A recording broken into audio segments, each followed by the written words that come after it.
ரசிக்க ரசிக்க அந்த ஸ்பீடுக்கே ஒரு நான் எழுதிடுவேன். இத கேக்குது அப்படின்னா எப்படி இருக்கும்? பரமேஸ்வரன் தலையாட்டு வரான். அப்போ ஏற்கனவே கங்கைக்கு வேகம் அதிகம், இவர் தலையை இன்னும் வேகமாட்டுச்சு, கங்கை இன்னும் வேகமா பெருகுவாள் இல்லையோ? அப்போ அதை விட பாதுகா சகசிரமாக என்னுடைய வாக்கிலிருந்து வேகம் பெருகணும். புரியுது. மந்தாகினி மந்தயித்தும் க்ஷமந்தே என்று ஹயக்ரீவ ஸ்தோத்திரத்துல சொல்லுவார் தேசிகன்.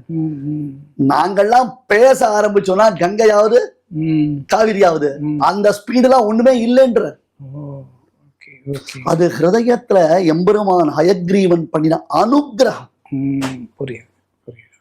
அப்படி ஒரு ஸ்தோத்திரம். 32 பத்ததிகள், 32 சாப்டர், 1008 ஸ்லோகம், சகல சாஸ்திரங்கள், அதுவும் ராமாயணத்தினுடைய பரமசாரம். ராமாயணத்துல நாம அறிய முடியாத பல நுட்பங்கள் எல்லாம் இந்த பாதுகா சகஸ்ரத்தை தேசியம் எடுத்து காண்பிக்கிறோம். இல்லம் தோறும் பாதுகா சகஸ்ர பாராயணம் பண்ண வேண்டும்.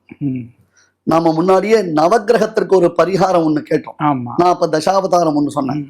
பாதுகா சகஸ்ரத்துல தேசிகன் ஒரே ஒரு ஸ்லோகத்தினால நவகிரக பரிகாரம் சொல்ற. கனக ருச்சிரா காவ்யாக்கியாதா சனைச்சரணோச்சிதா சிதகுருபுதா பாஸ்வத்ரூபா த்விஜாதிப சேவிதா விகித விபவா நித்யம் விஷ்ணோ பதே மணிபாதுகே தொமசி மகசி விஸ்வேஷாம்னஹா சுபாகிரக மண்டலி. அந்த நவகிரகங்கள் அசுபத்தையும் பண்ணும். எங்க பாதுகாதேவி வசத்துல இருக்கக்கூடிய கிரகங்கள் எல்லாம் சுபங்கள் தான் பண்ணுமே தவிர்த்து அசுபம் பண்ணவே பண்ணாது.